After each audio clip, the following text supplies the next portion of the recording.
Hello, greetings everyone. Can you guys see me? I disappeared for a second. I think I hit the wrong tab there. I'm just going to check on YouTube to make sure we are up and ready to go. Let's see. Yes, we are up and ready to go. All right. What's going on, guys? I'm just going to check Twitter really quick to make sure I am running on there as well. Boobity boop, boobity boop, boobity boop, boobity boop. And I am. Okay, cool. Let's see. Make sure I am moving on there. I don't know what this thing is about. Twitter sometimes, like streaming to Twitter sometimes can be really weird. Okay, that's all set. Hello, everyone. I just want to say happy Wednesday. Got my day right today. All right. I want to shout out people in the chat. Hello, Notori. How are you? What's going on? Hey, Greg. Greg says, too bad you can't like comments in live chat. No, you can't. That would be a cool feature to add, though. Just thinking about that. Um, Hello, Miss G. Good evening. Nice to see you too. Hi, Sling Weber says he finally got a live stream. Hello, nice to see you. What's going on, Michael Brown? Hi, Win. How are you doing? Good evening to you too. Hello, Pirate Alex. My entire city's power is out, apparently. How are you watching this? I just thought about that. Good luck there. That is not fun, especially during the summer. Like when I lived in New York and they used to have like blackouts during the summer. Oh, it's the worst. It's the worst. Hello, Yeti. How are you doing? Greetings, Valerie. Welcome. Hi, Lizzie. Hello, fellow Bostonian. Welcome. Always good to meet a fellow Bostonian. It's always cool when I run into you guys. Sling Weber said, been missing out on the live stream, playing catch up every night after work. Oh man, there's so many things to watch. You know what I mean? Like, I wish I could watch everybody's shows like all the time, like the day it comes out. And unfortunately, I can't do that because I also work a full time job and I do my podcast. So, I really wish like I could do that because sometimes we're all streaming at the same time and it's so tricky. Um, Hello, Eachfield. Hi, Sabby. Love you and love your show. I love you too. Thank you so much and welcome. Cool beans. Jara Brown. Hey, Sabrina. I'm not running off to put out a fire on Twitter this time. No, don't. Just let it go. Um, Welcome, Mad Black Virgo. Nice to see you. Yes, we are going to get into the infrastructure bill because there are some items in this bill that is really important. I went through it earlier this morning and I was like, wow. I know. That's right. Hamas, thanks so much for mentioning that. Yeah, definitely pray for Julian Assange. There's a lot to unpack there. All right, so welcome to Sabby Saps Podcast. I'm your host, Sabrina Salvati. For those who are new, you can catch me also at the Fred Hampton Leftist Podcast on YouTube and Rockfin as well. I am there on Thursdays for the FHL Roundtable at 4 p.m. Eastern Standard Time and Fridays at 4 p.m. Eastern Standard Time for the Sabby Sap Show. Monday, Tuesday, Wednesday, and Friday, you can catch me here on my channel. So welcome if you're new. Shout out to everybody on Rockfin. Got to say hey to the Rockfin crowd. If you are not already on Rockfin, I definitely recommend checking it out because uh, Rockfin is doing amazing things and they have apps now too. So I know that was one thing for people that they really wanted. Jonathan said that working class podcaster life. Yeah. That's what it is. Hello, Ramsey. How are you? What is going on? Nice to see you. Awesome. Awesome. Hi, Megan. Very excited to hear Sab's thoughts on today's topics. Yes, we are going to get into that. Hey, William, FHL had some incredible podcasts today. Yes, and yesterday too. Yesterday, Brianna Joy Gray and Cornell West were on FHL. So that was definitely a great day of discussions, I got to tell you. So we are talking about 3 stories tonight, and I'm not going to keep you guys too long because I do know that some of the I'm laughing at Jimmy Dore's garage comment in the chat. I do know that some of the guys from FHL are also doing a stream over at Misty's channel. So I do want to be able to catch like at least the second part of that. I know Misty goes typically until like 9 p.m.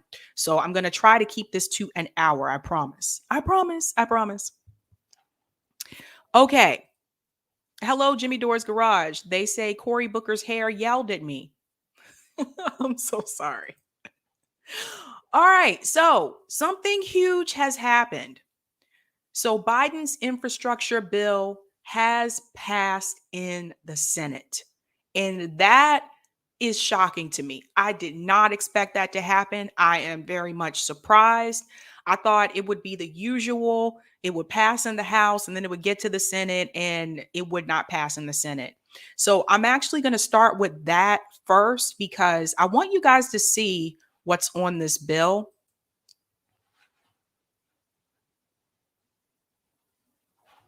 I'm going to share my screen. Share my screen. All right. All right. So this is highly important. And yes, are there more things that can be done? Absolutely. But I want to go ahead and I was able to find an article that just lists like what is in the stimulus bill instead of going through all these different paragraphs. So here's exactly how Biden's 2 trillion infrastructure spending breaks down. So I'm not going to read all of the numbers for you because gosh knows we'd be here all night and you guys wouldn't like that too much. So I'm just going to spit them off really quick. So the first category is transportation. Transportation, 621 billion includes modernizing roads, highways, and bridges, road safety, public transit, Amtrak and freight rail service, which is highly needed. Amtrak has some issues, electric vehicles, airports, ports, neighborhoods historically excluded from transportation investments, funding new projects, and for infrastructure resilience with a special emphasis on more vulnerable areas. So that's for the transportation category. Water. Now, this is the one I would say for me, this was the one that was probably the most important. And then I'll tell you the one that I thought that was the second important. And the reason being, like, we all know what happened in Flint, Michigan, right? We all know that not everybody in this country has water that is safe to drink from the faucet. Like some people have to go out and buy bottled water because the water in their town is just not safe for them to drink. And that's unfortunate because then it becomes a cost issue, right? Because not everyone can afford to purchase bottled water at the store all the time. So, in reference to water, 111 billion for water includes fully eliminating lead pipes through various programs. This one is huge for me because some of the schools here in Massachusetts, the really old schools, probably been there since like the 40s. Some of them still have lead pipes, and it's not safe for you to have that. So I'm really glad that this is in here. We are going to have loans and grants to help modernize water systems around the country. And they are going to monitor and fix substances in drinking water. So this is especially important that people have water that is drinkable and it's safe for them. That's really important. The next category here is broadband and power. And this is one of those things I wish like Meg from FHL was on this stream with me. And the reason why I say that is because Meg is like, she always tells me like, we need broadband, right? So some people that live out in these rural areas, there's just no broadband. There are towns, and I remember this woman came to my school one time. She was doing a presentation and she was telling me that where she was from in West Virginia, that some towns didn't have broadband, that some people were still using dial-up internet. And this was like a couple years ago, but even then, I didn't even know that was a thing. So I was like, wait, some people still use dial-up internet. So that goes to show you, like those of us that live in like these big cities, these metropolitan areas, sometimes we may not realize what it's like living in rural areas in this country. So broadband and power. This is a big one too. This is number 2 for me. 100 billion for broadband. This would build out infrastructure, 100% coverage, and would specifically allocate funds for tribal lands. That is highly important. A lot of people found out just how bad their internet was when we all had to start working from home during COVID. So we need to have broadband everywhere. It would also seek to reduce broadband pricing. Again, highly important. 100 billion for power infrastructure includes plugging old wells and cleaning up abandoned mines, revamping former industrial and energy sites, and 10 billion for the creation of the Civilian Climate Corps. Now, here we go to housing and education. And I think some of you might really be interested in this one as well. 213 billion for creating and retrofitting over 2 million housing units with a 40 billion investment in public housing infrastructure. Let's make sure we hold them to that, because there's been several times where I've been told that they are going to build more public housing. And then we turn around years later, and instead of building more public housing, they build more condos. Let's hope that that does not happen. This includes 100 billion for upgrading and building public schools, 12 billion for community college infrastructure, 25 billion for upgrading childcare facilities and making it more widely accessible. This is accompanied by a tax credit to incentivize building childcare at Americans' place of work. This is especially key, you guys. At some of these places I've worked at some of the universities that I've worked at, they have childcare, but the wait list is so long. Like it's like 3 years, 4 years long. So like most employees don't get to use it. And then they are darting back and forth from work to the daycare and rushing and trying to get there on time. So they're not there late and they have to pay a late fee. I've heard that from multiple coworkers of mine. All right. So 18 billion for modernizing veteran affairs hospitals, as well as 10 billion for federal buildings. The VA needs a lot of work and a lot of help. I know this from my experience. I told you guys before, my dad was in the military. My dad has dealt with the VA and had to deal with the VA. And I know from experience, they need some help there. 400 billion towards home community care for the elderly and the disabled. This would expand access and seek to improve wages, benefits, and unionization for workers in the industry. Research and development, 180 billion towards R&D includes 50 billion for the National Science Foundation. I'm very familiar with that.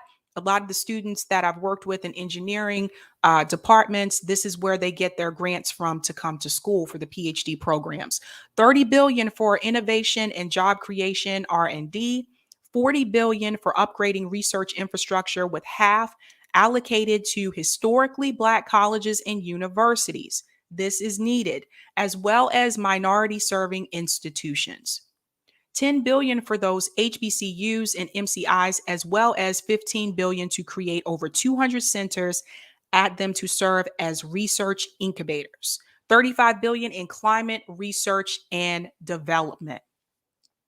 I got one more category for you, and that is manufacturing and labor. So some of you that work in manufacturing, you might find this one to be particularly interesting. 300 billion for American manufacturing small business. All right, 50 billion for a new office, or for a new office focused on domestic industry.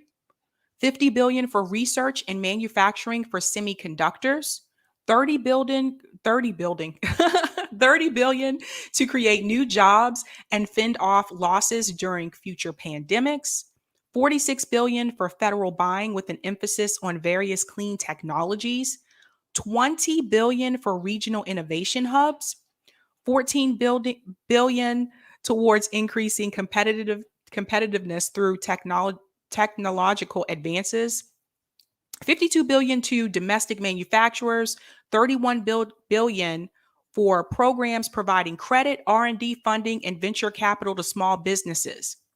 They are going to create a new rural partnership program aimed at supporting local rural efforts.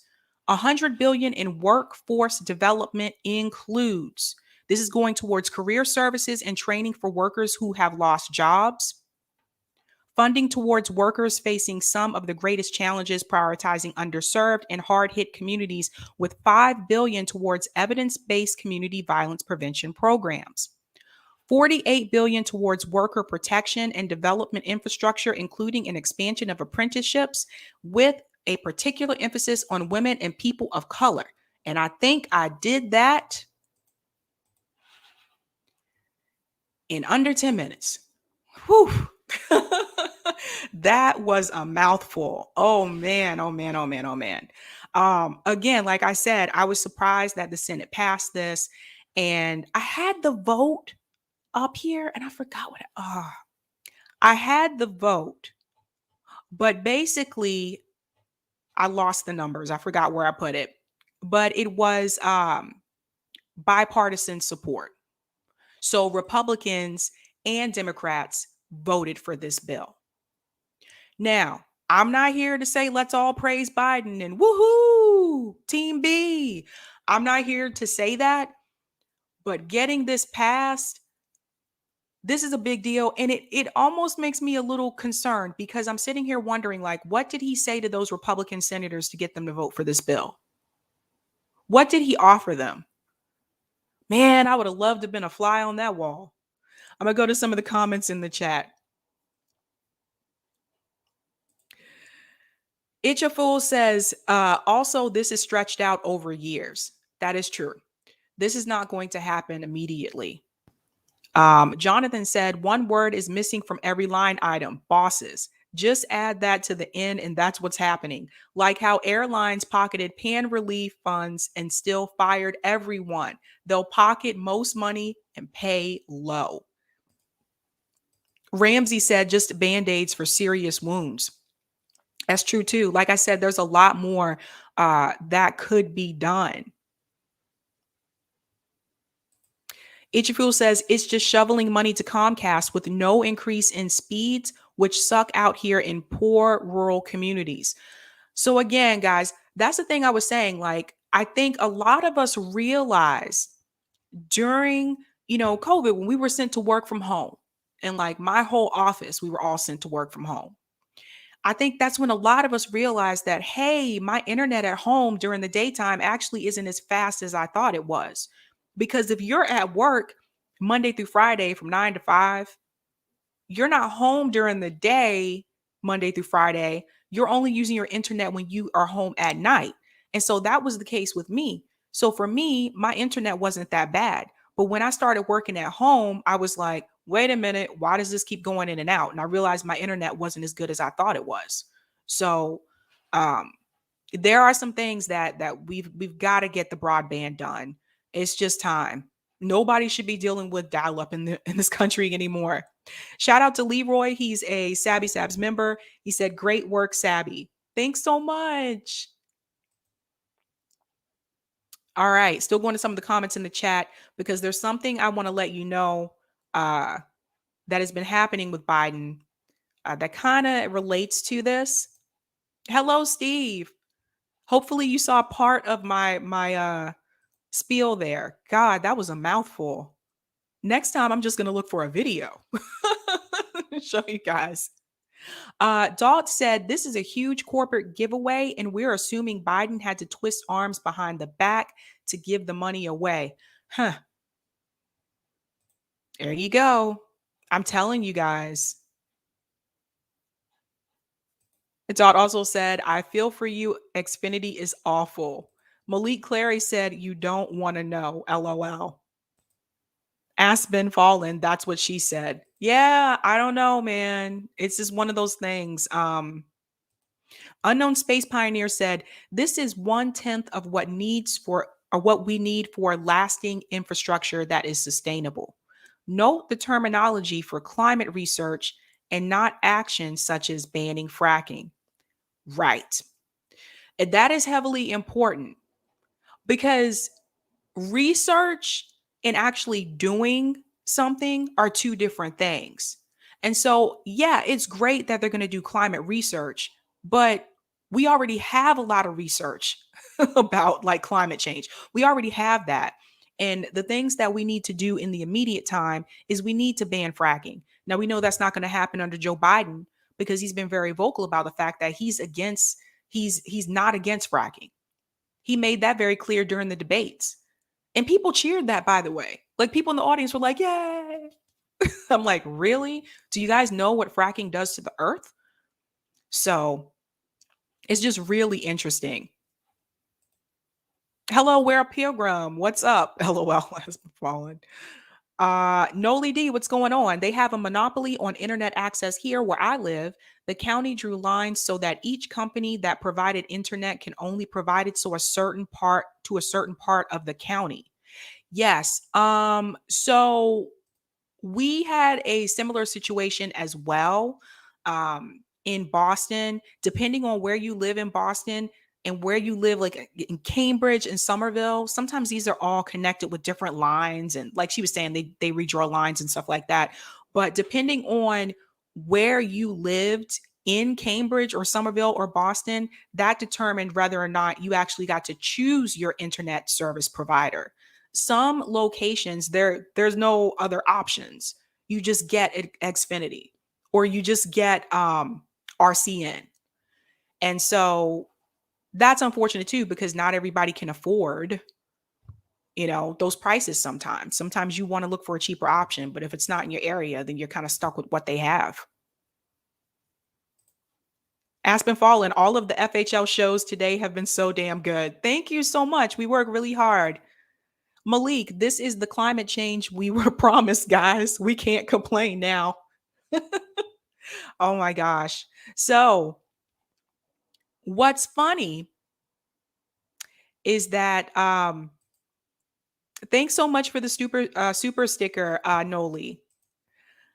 Now, I just want to let you guys know. Shout out to Leroy, who's a Sabs member. People were cheering for fracking because they think they'll get a break on gas prices. That's probably why. That's just sad, though, right? That's just sad. I really want an electric car, but like my car is paid for. So it's like when I am able to get another car, a new car, it's going to be an electric vehicle. I don't know about you guys, but I'm tired of paying for gas, oil changes that I don't even do on time. Shout out to Leroy. Nothing will fundamentally change. Oh, there you go. Shout out to Inquisitive Dreamer. The circus tosses out some bread and the hungry celebrate. Yeah, that's true. Inquisitive Dreamer is a Sabs member. All right. So now that I have told you that, apparently, this goes into my next story. Now people are saying that Biden is moving left. I don't feel that Biden's moving left because I feel like him really moving left would be, I don't know, canceling that student debt that he told us he was going to cancel. Giving us a $15 minimum wage, which actually should be higher at this point if you want to adjust for inflation. I don't know, giving everybody health care in this country. Then I would be like, okay, Biden's moving left. But just because of this bill here, that does not mean he's moving left to me. He's not moving far left on the climate issues.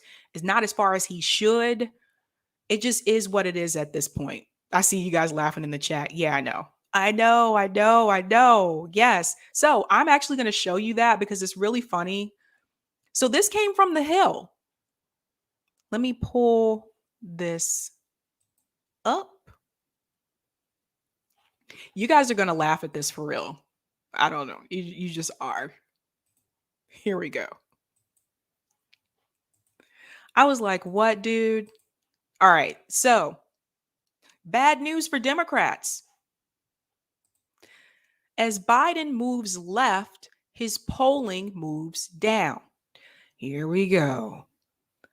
Listen to this, you guys. I'm going to go straight down to the numbers. All right. The poll by ABC News, taken in mid July, found that a majority of Americans, 55%, say they're pessimistic about the direction of the country. But as recently as early May, only 36% said the same thing to the same pollsters. If your stock portfolio dropped that much in so short a time, you'd be more than a little unsettled. After going through this poll, that's how Democrats also should feel. Here we goes. Americans were more optimistic than pessimistic by a 28 point margin. Optimism is now underwater by 10 points. And here's the really bad news for the president and his party. The decline in optimism has occurred across the board among Democrats, Republicans, and independents. Optimism is down about 20 points among Democrats and Republicans, and down 26 points among independents. Let me pop out and let me tell you what I think is really going on. I don't think this has anything to do with uh Biden, quote unquote, moving left. Like I said, I don't think he's moving left, but maybe, just maybe, people are losing their optimism because Biden isn't doing the things that he said he was going to do when he ran. Maybe people are losing optimism because Joe Biden has decided, you know what? Nope, we can't cancel all student loan debt. We're not doing it. Maybe people are losing optimism because even though the eviction moratorium was extended for 60 days, after 60 days, you're still going to have millions of Americans that are going to be homeless. Maybe people are losing optimism because there's still so many people in this country that since COVID have not been able to find a job. I see it. I talk to people about this every week. They're still looking for jobs. Maybe people are losing optimism because in September, the unemployment benefits stop. When the economy is down, it is really difficult for people to be optimistic about the current administration. When you have someone in office that is not doing, that is now like, you know what? If Medicare for all comes across my desk, I'm going to veto it.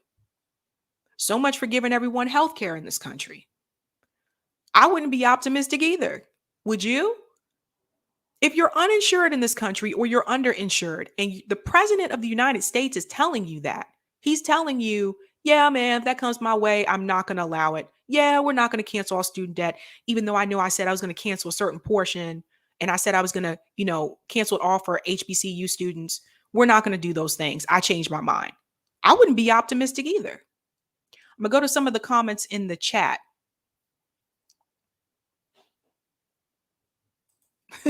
Malik is like, where is he moving left? Dark Roast Lefty says, creepy Uncle Joe talks left, not moving left. Could see that too. Troy, there are two utterly clueless to make that kind of equation. Jimmy Dore's Garage says his dementia is moving left. Ouch. Ouch. JM said, sounds like journalistic malpractice to tie Biden's bad performance with the left. What a joke. Yeah. Ikaroa says, exactly, Sab. It's all BS. The jobs are BS. Absolutely, man. Even when that jobs report came out, I was like, I don't know what jobs, they're reporting on, because from what I've seen, a lot of people are still trying to, struggling to find jobs. So, Unknown Space Pioneer says his other left. Oh my gosh. Oh my gosh, you guys are funny. Oh man. Whatever man said, to the left, to the left. The Cupid shuffle. Yes, indeed. Jonathan said, if Biden moved left, so did Repubs who voted for it. Still, there is a small opening to get into these jobs and unionize them. Our numbers at work is our strength. Absolutely. I hear you, man. I hear you. Oh my God. Creative experiments. Where did Obama's high-speed rail funding go? Oh, oh, that's a good question. That is a very good question. That's one of those questions that I would like to ask, like, as a reporter. If I was one of those White House reporters, that has to be an interesting job. That would be a good question to ask. Like, hey, what happened to all that money?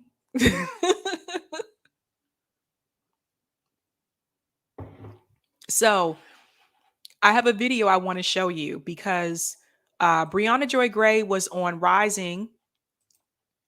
And this kind of goes hand in hand here. I'll pull up this video because they're asking her the same questions. Like, you know, what about the progressives? Are these things being met? Why is Twitter still open? Go away. Okay. Let me set this up and make sure the ads are gone. But yes, Suli, we ran out of bombs in Syria, so it went to that. There you go. That's a good point. Jimmy Dore's Garage said 35 miles per hour is high-speed rail. Oh my gosh. I'm going to play this video for you because I want you to see what she says, because Ryan Grimm here is going to ask her, what about the progressives? Like, how do progressives feel about how Biden is doing? So the title of this video is Biden's Failing Miserably on Progressive Issues. So let me get to my starting point.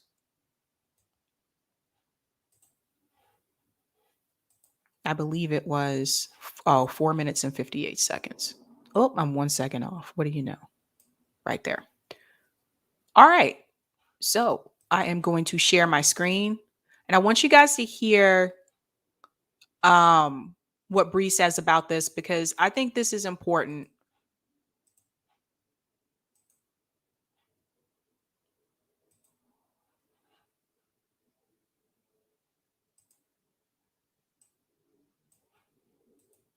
Mute my mic here. Well, I keep reading that he's a real boon for progressives. And now we have absolutely nothing left to complain about. I checked my notes, and that doesn't seem to be quite what's borne out. I think the reality is that in a country where there's a Democrat in the White House, we have we also have a Congress.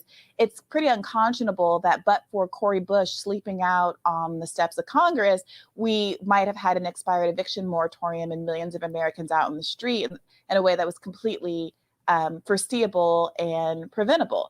I think that it's really very disappointing that some of the really core campaign promises that people remember, right? People remember what they were promised last summer as the George Floyd protests were raging, as they looked down the barrel of a year of being on lockdown. People lost their jobs. 15 million people lost their health insurance. People recall being promised a $2,000 check.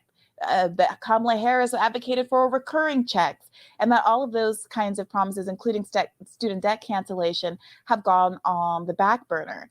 And I don't think, especially for a younger population who doesn't have kids, may never have kids because of the economic strait that our generation is in, are going to be so easily appeased by the kinds of programs that ultimately still accrue disproportionately to a more stable, affluent part of the country, the kind of the homeowner, the family person. I think it's incredibly important that those kinds of benefits are extended, but there is still a very frustrated, particularly disenfranchised, marginalized group that skews younger, that you're not going to get to start engaging in the political process and might start sitting out in even greater numbers if those kinds of concerns aren't addressed.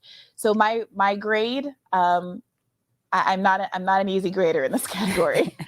And Brianna, I wanted to ask you, I wanted to pick up.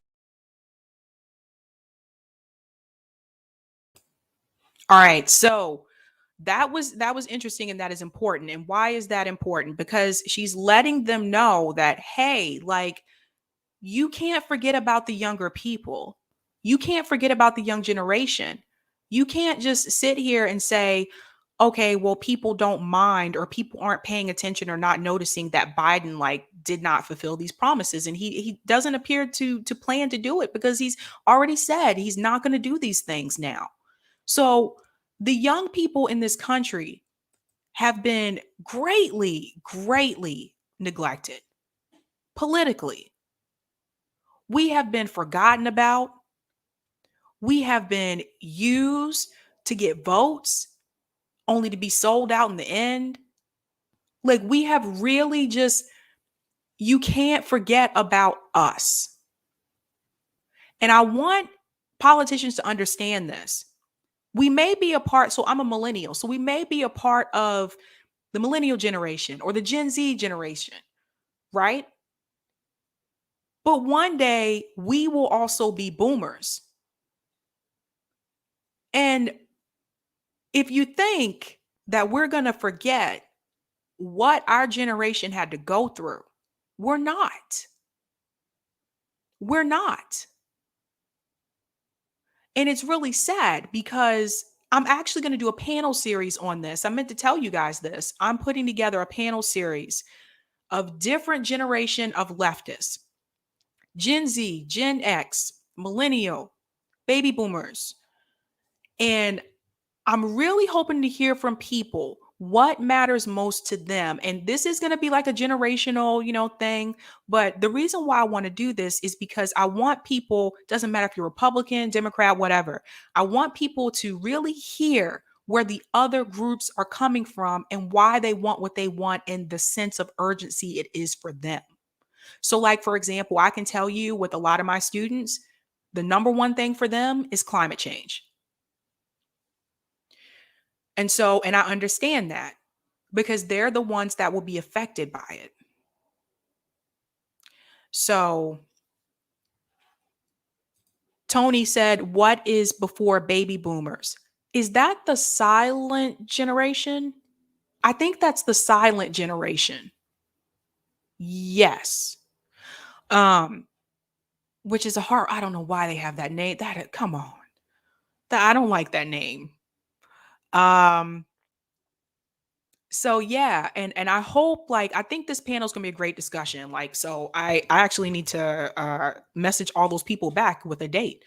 But yeah, so I'm doing a panel series for that, and I want everyone to just hear from other people and hear like what is affecting them.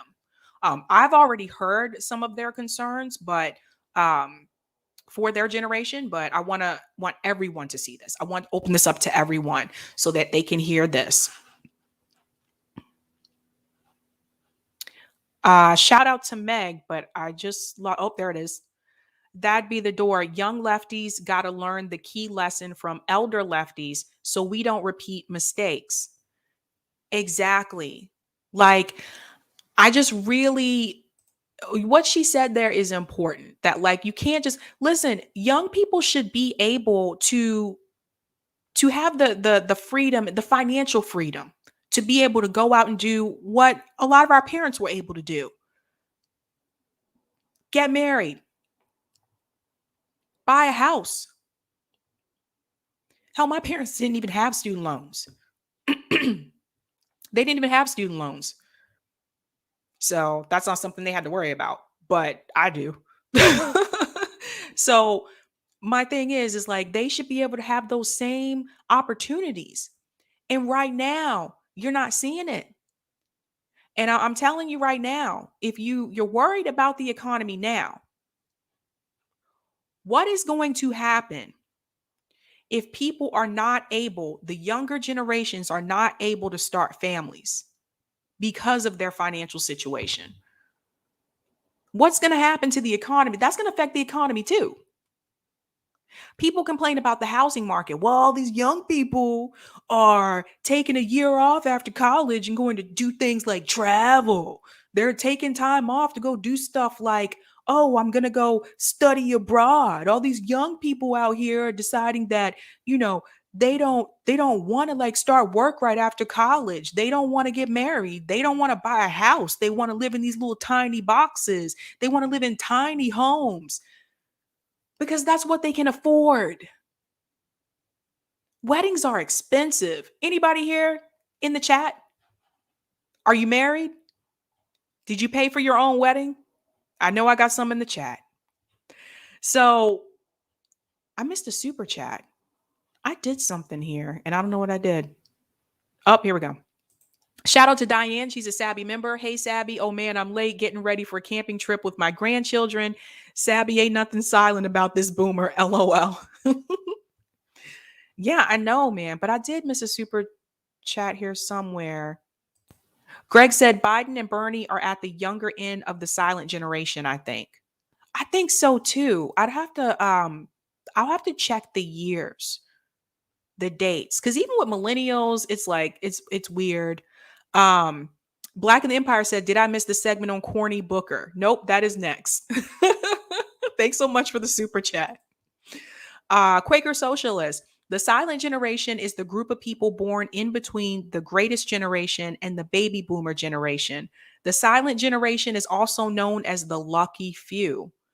Damn. These names. Oh, man. Oh, man. But no, you didn't miss Cory Booker yet. Malik said, honestly, I think most millennials and Gen Z might kill themselves if things keep going. It's going to be a crisis because we can't rely on dying parents anymore. Yeah, it's very problematic, you guys. It's very problematic.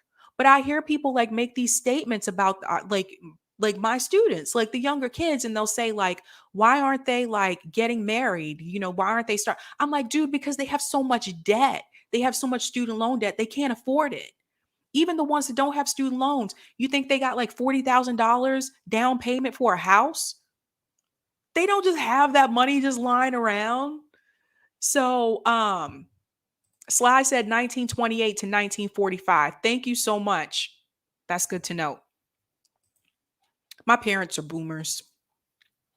I call my dad boomer sometimes. I'm like, Dad, you're a boomer. He's like, I know. Kush Renata, thanks so much for the super chat. How many millennials had to make the choice of either having a nice wedding or their first house? I knew a lot of friends like that. Yes. So like I can tell you guys, like when me and my husband got married, like our parents helped. And honestly, I don't know if we could have done it financially without our parents. I'm just being honest with you because weddings are so expensive nowadays, like way more. Because my parents were like, oh my God, this is how much it costs to get married now. And it's not like we were at some extravagant like place or whatever, but weddings are so expensive now. We even decided to have a fall wedding because fall and winter weddings are cheaper. If you get married in the summer, it costs more. Thank you so much, Tony, for the super chat. There you go from Buffalo. Thank you. So yeah, I mean, this is a huge problem. And I just want people to understand that. Someone said in the chat, what house? Ramsey said, not married and no kids, can't afford them. F marriages. Oh man. Shout out to Leroy, who is a Sabby's member. We're getting married at City Hall. My girlfriend said, F the show. And you know what? If that's the way to do it, do it. Because it's so expensive. And like we did it like pretty much as cheaply as we could, and it was still expensive. Still expensive. I didn't even people laughed when I said this, but I was just like, whatever. I'm not a big fan of like all these flowers anyway. So when we were deciding what we're going to do for the centerpieces, the florist wanted me to use flowers. Well, if you've ever been to a florist and you've done these kind of events, you know that those bouquets that sit on those tables for centerpieces are super expensive, right? You can end up paying $4,000, $5,000 for flowers. So I went the cheaper route because I'm not really into all those flowers anyway. And I said, I don't want flowers as in the centerpiece. And she was like, well, then what are you going to put there? And I was like, my mother-in-law made centerpieces. So we did things as cheaply as we could. Like some things we made on our own and stuff like that. But she was like, well, you need flowers for something. I was like, yes, my bouquet and the bouquet for the bridesmaids. That's it. But I wasn't going to, no way. I wasn't going to ask my parents, like, can you pay $4,000 for flowers? Heck no, man. They're going to die 2 days from now anyway. I think my dad would have laughed at that anyway, to be honest with you. Shout out to Inquisitive Dreamer, who's a Sabby's member. What young people learn as they grow older is that young people don't know as much as they think they do. My dad says that. My dad says that a lot. But yeah, this is becoming a problem for the younger people. But we can't get mad at like young people because they're choosing to spend their money on experiences instead of let me try to save all this money and barely make it and eat, Easy Mac and Top Ramen instead of, let me take this money and travel. And they tend to be more into experiences. I have noticed that as well. Jamal, thanks so much for the super chat. Me and my wife eloped to Vegas. And then there you go. That's another way of doing it. Because at the end of the day, what really matters is that you have a happy, healthy marriage. Not necessarily that you have a beautiful, fancy, expensive wedding.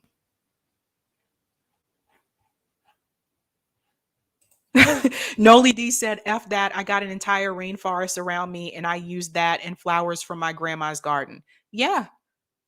Man, I'm telling you, when we were wedding planning, I honestly said, look, I must have gotten into the wrong business because I had no idea, like the florist and of course we didn't have a wedding planner because that costs even more, but like the florist, catering, the venue is just so expensive, man.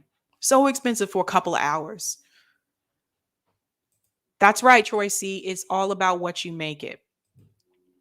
All right, so I am going to get into our final story tonight, and that is about Cory Booker. Oh man, he disappointed me today.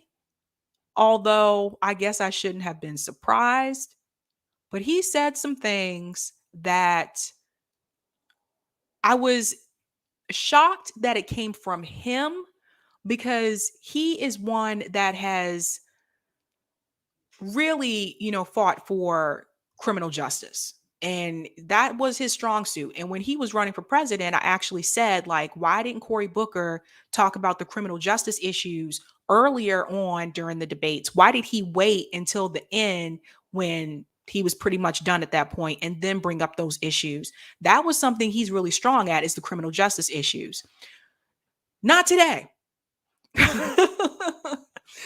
Let me show you what he said. So I'm going to share this with you guys. I'm going to share my screen because Colin actually posted this earlier on Twitter today. Share my audio. And so this is from Colin. You guys may have seen him a couple times.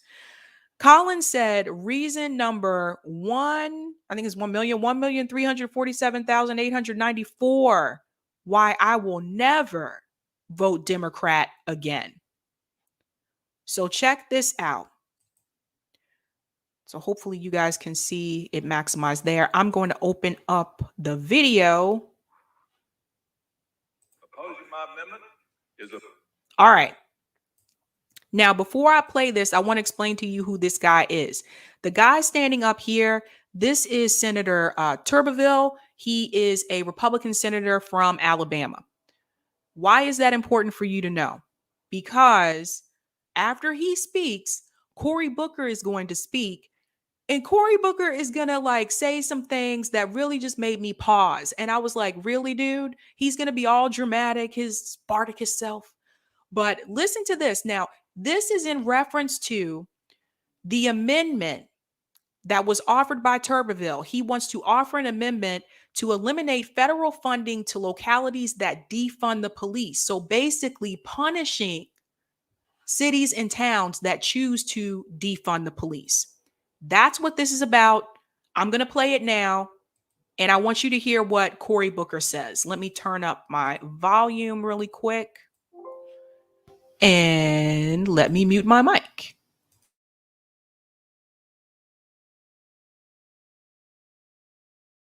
I call on my colleagues to support our law enforcement by voting yes for this amendment. Opposing my amendment is a vote in support of defunding the police and against the men and women in blue. The gentleman's time has expired. Madam President, Senator from New Jersey. I am so excited. This is perhaps the highlight of this long and painful and torturous night. This is a gift. If it wasn't complete abdication of Senate procedures and esteem, I would walk over there and hug my colleague from Alabama. And I will tell you right now, thank God, because there's some people who have said that they're members of this deliberative body that want to defund the police, to my horror. And now this senator has given us the gift that finally, once and for all, we can put to bed this scurrilous accusation that somebody in this great esteemed body would want to defund the police. So let all of us, 100 people, not walk, but sashay down there and vote for this amendment and put to rest the lies. And I am sure I will see no political ads attacking anybody here over defund the police. And I would ask unanimous consent to add something else to this obvious bill. Can we add also that every senator here wants to defund the police, believes in God, country, and apple pie? Thank you. This fool. Let me get out of here. Let me stop sharing my screen.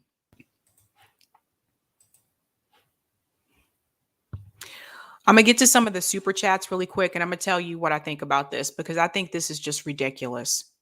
Roger, thanks so much for the super chat. Oh, when you said they're going to die days later anyway, and your dad laughed, I thought your dad had a dark sense of humor until I realized you were talking about flowers. Yes, I was. Yeah, I was talking about flowers. Oh my gosh. That's funny. Oh my gosh. Oh my gosh. Roger Meadows, our county exec vetoed that horrible Yukon bill. Thanks so much for the super chat. Jamal, thanks so much for the super chat. I'm from Jersey. We hate Booker. Ah. Let me tell you my take on this. Someone posted earlier today. They said that if this is the way, this is the direction that the Democrats are going, by next election, the Democrats will be further right than the Republicans.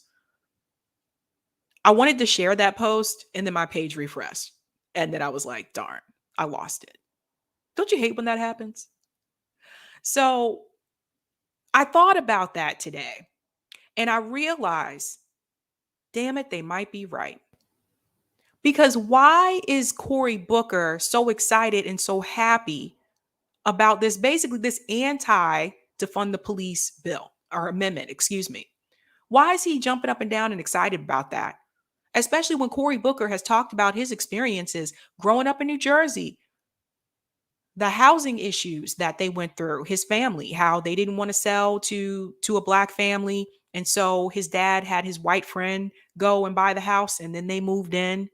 How he had been followed around by cops growing up in that neighborhood, because I think they were the only black family at that time that lived in that neighborhood.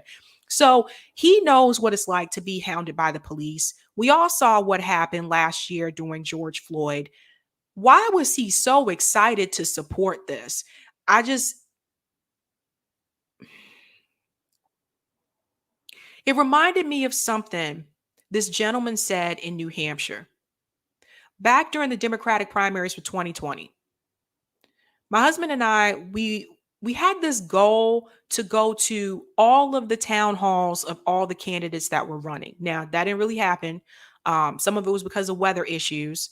Some of it was because we couldn't get in because we didn't get there early enough and capacity was full. But of course, you know, we learned our lesson by the time Bernie came around, and we made sure we were at the Common very early to get there, right? So we saw Cory Booker. Good Lord. I don't want to confuse those two.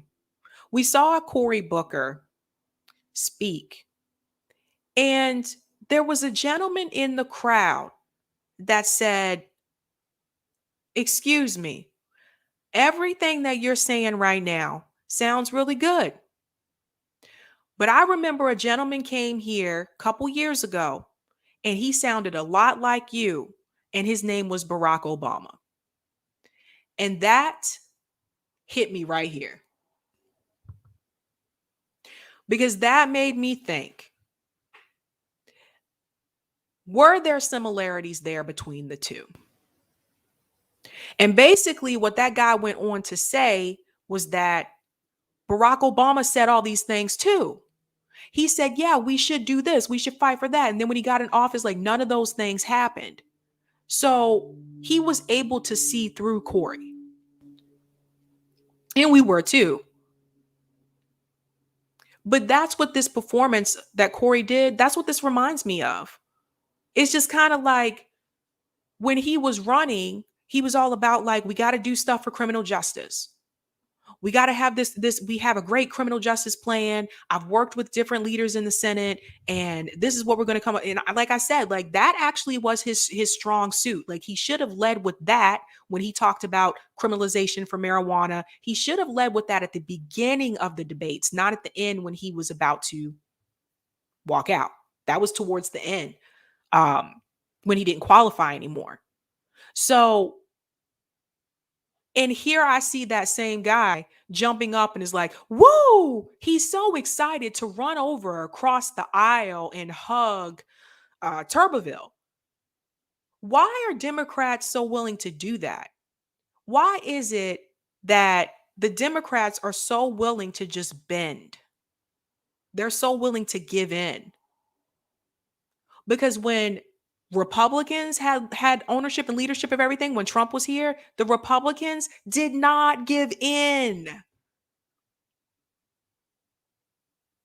I'm going to go to some of the questions in the chat. Thanks so much for the super chat, Roger. Okay, time for states to step up and charter public banks and create surpluses in state/local government so they can be less dependent on feds for money. I agree. Thanks so much for the super chat.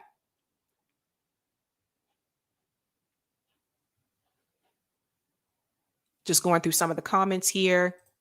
Inquisitive Dreamer, thanks so much for being a Sabby member. Said every circus needs clowns. There you go. There you go. Kate said because they're politer Republicans. There you go. Patty Rooney, am I really the only one who thinks he was being sarcastic? So let me tell you, I watched this video like 4 times. And the first time I saw it, I was like, is he trying to be funny? But then, like, when I researched more about it, and I'm like, no, like, he really meant that we should not, all of us should have a unanimous vote here. We should all vote together. So it boggles my mind. I don't know if it's just so much they don't like the term defunding the police, but the fact that, like, everybody voted for it, you guys. Everybody. Let me see if I can pull up the number. Let me go back to Colin's tweet. Because this, unlike the infrastructure bill, that wasn't everybody. But yeah, look, I'm going to share it with you, you guys. Hold up. I skipped over this part. That was my bad. Here we go. Guys, look at this. Let me make this bigger. Is that still on the screen? Okay, yeah, you guys can see it. Look at this, guys. It passed 99-0. All Dems voted for it. Guys, all.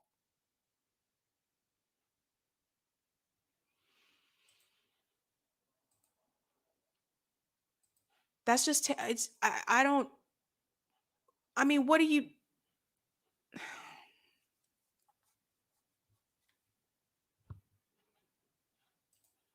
Emily said Manchin and Cinema are the party's scapegoat to not actually accomplish anything progressive. Yep.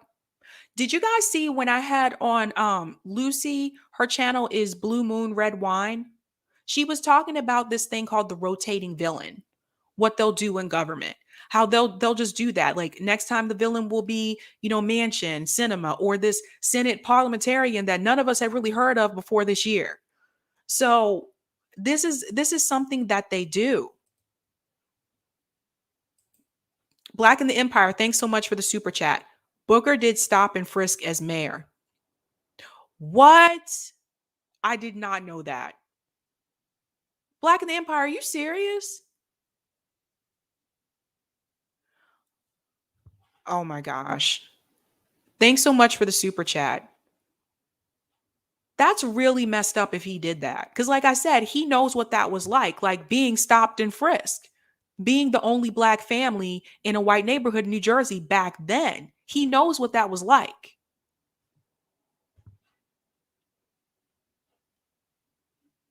It's absolutely ridiculous.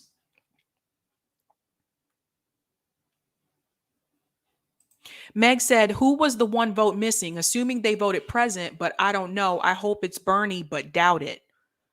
I'm not sure. That's a good point. I need to look that up. Yeah, it probably was. There's always that present. Oh my gosh. No, it's just ridiculous. So this is the thing. This is the joke that people make about Democrats, is that the Democrats are like spineless. They have no backbone. They bend over. Listen, the Dems control. You have the presidency, you have the Senate, you have the House, and they're still bending over to Republicans. They can't keep making the excuse of, oh, it's because of this person, it was because of that person. I'm like, you guys really approve this? And I know some people aren't I guess you would say, a fan of the term defunding the police. But let me tell you guys something. A lot of these police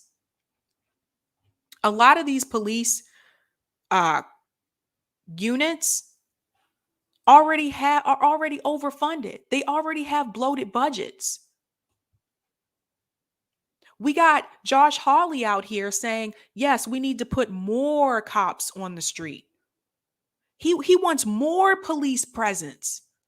He said to protect us. Protect us from what? What do we need to be protected from? I need to be protected from the police more than I need to be protected from an everyday person walking down the street. That's who I need to be protected from. They've learned nothing from last year. Nothing. Why do you think, and this is the thing, why do you think so many states now are trying to make it illegal to protest? Because those George Floyd protests that were happening across the world, that was a movement.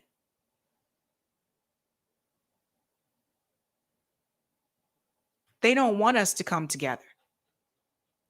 Shout out to Rootstock for the super chat. Can we just ask all the rich people how much money they want and give it to them to have them step aside forever in this charade? Love you, Sabs. Love you too. Thank you so much for the super chat. I think I missed another one. Thanks for the super chat, Cool Blue 71. The Democrats are not spineless. They pulled off Russiagate. the rigged primaries, the Democrats are complicit. It's a good point. I mean, it's just such a slap in the face to people that live in these communities where the police are constantly there and they are constantly taunting people and they are constantly walking up to people on the street and just harassing them. And yes, I've seen police harass people, random people in Baltimore, just harass people who are standing there minding their own business. They can just come up there and just harass them. And now they're saying we are going to penalize communities that choose to defund them. That is really messed up.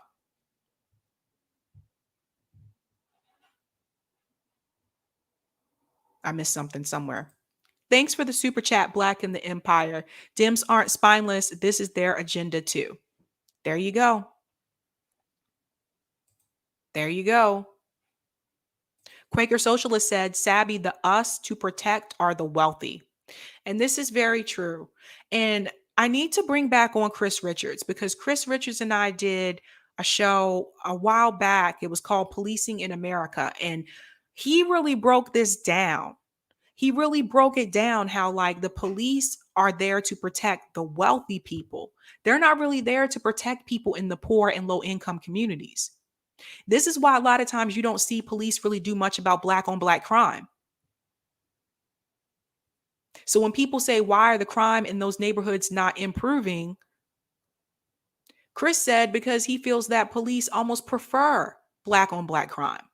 Because then we're not messing with people in the rich neighborhoods. I need to have Chris come back on. I missed one somewhere. Thank you for the super chat. Braith White, Bone Spurs, Quaker Bush the 5th.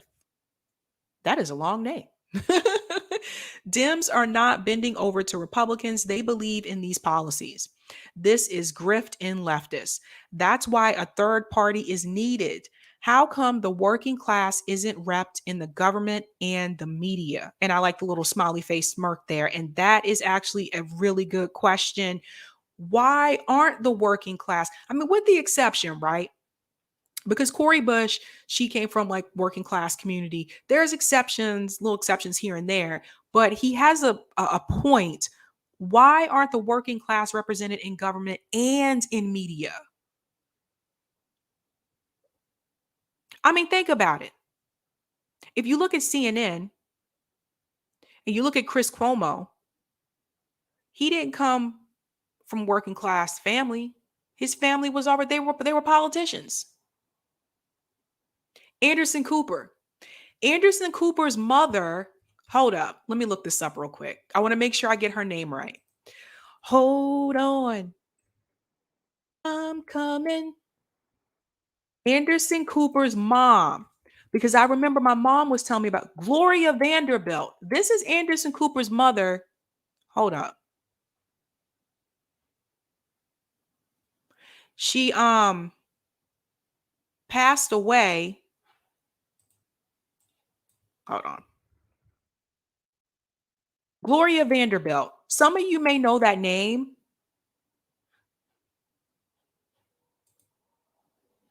I'm going to pull it up here for just a second. There she is. I'm going to share my screen because I want to show you guys. Because to his point, a lot of times when you see people in media, especially on like these mainstream networks, they are already like wealthy. They're already connected. They're already coming from wealthy families. So here is a perfect example. So Gloria Vanderbilt, that's Anderson Cooper's mom. Gloria Vanderbilt was an American artist, author, actress, fashion designer, heiress, and socialite. She was a member of the Vanderbilt family of New York and the mother of CNN television anchor Anderson Cooper. That's Gloria Vanderbilt. I can give you another one that we all know, Meghan McCain. We all know her dad was John McCain. A lot of times these people, they're already coming from wealthy families. Let me go to super chat that I missed. I see. Shout out Roger Meadows for the super chat. You missed my qualified immunity and corny Cory chat. I am so sorry. I think I did. I don't know if I can find it now. My apologies, Roger. I have another super chat, I think.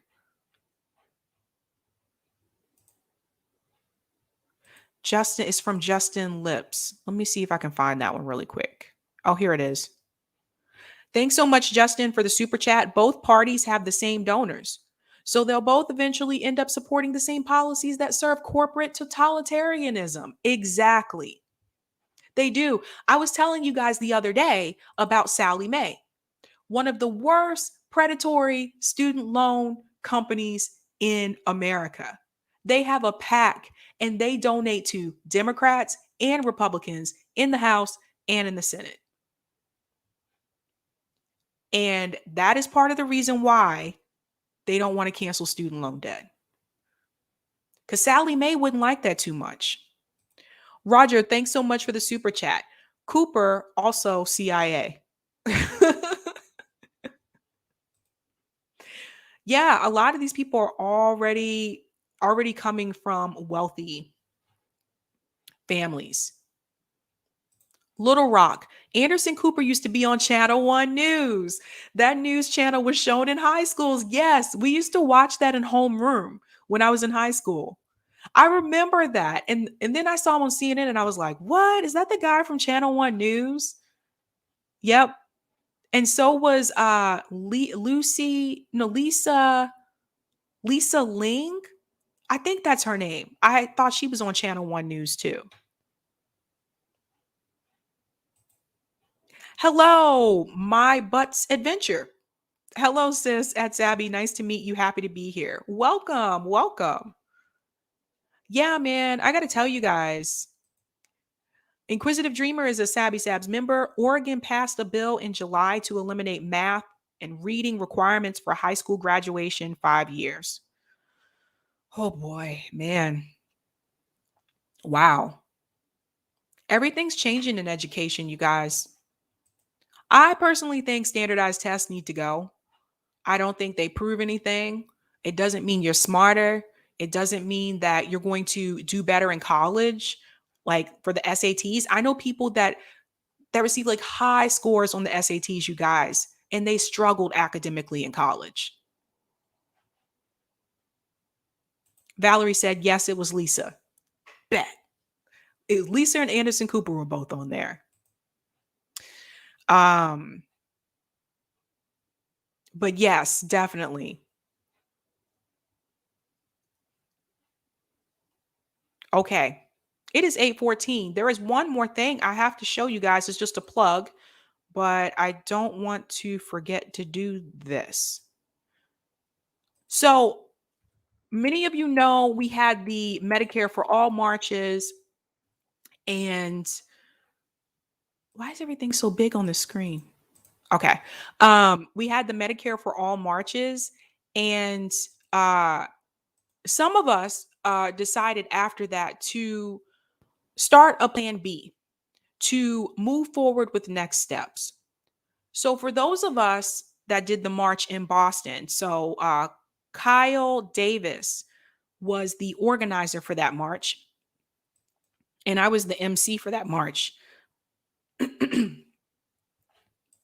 We have all still, talked to each other and talking about next steps. So we are still very much in communication. And I'm going to share my screen, and I do want to promote this. So if you are in Massachusetts, definitely get the word out about this. Oh, wait a minute. Am I sharing the right? I just want to make sure you guys see. Okay. Yes. All right. So I do want to let you guys know about this. The Boston March for Medicare for All invites you to email your representatives. Demand that they co-sponsor Medicare for All. Share with them your personal stories within our cruel healthcare system. Remember to be respectful and strong. Contact information is Boston March for Medicare for All at gmail.com. Spread the word with hashtag co-sponsor M for all. So I am actually going to paste that in the chat. This is going on the week of August 15th through the 21st. So this doesn't require you leaving your house, your apartment. You can do this via email and through the use of hashtags. So I am going to pop out. Let me make sure I put that in here. I don't know if Quaker Socials is still in here, but Quaker Socials is a part of that group too. The only thing is it doesn't let me Boston March for Medicare for all at gmail.com. Gmail.com. Boom. Got it. Bet. Okay. Yes. There's the email address. And the hashtag is hashtag co-sponsor.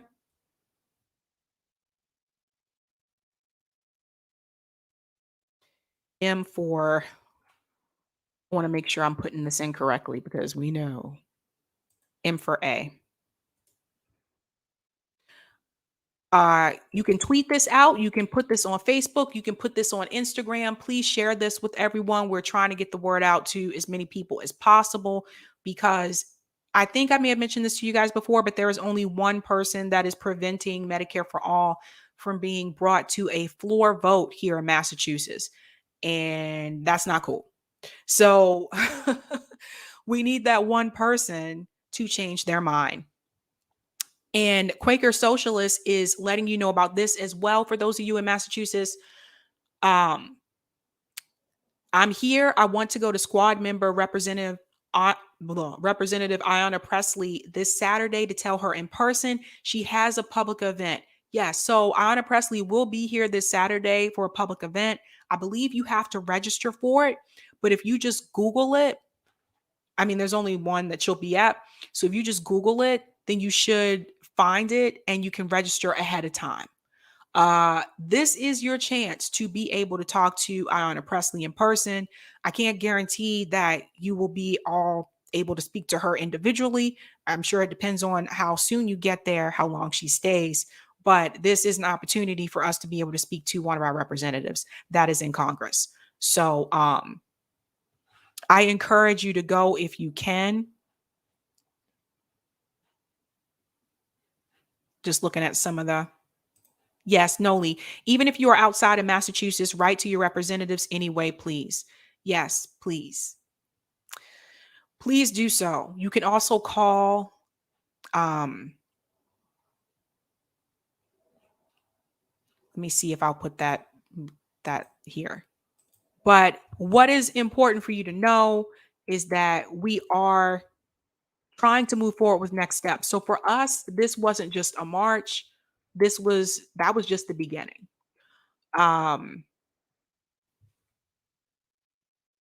So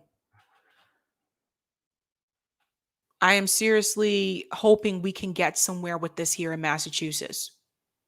Because I think if we can get this accomplished here, could you imagine if we're the first state on the East Coast that got this passed? That would put pressure on the other states to do the same. And sometimes we are kind of known for being first with things. But, oh, you guys are funny in the chat.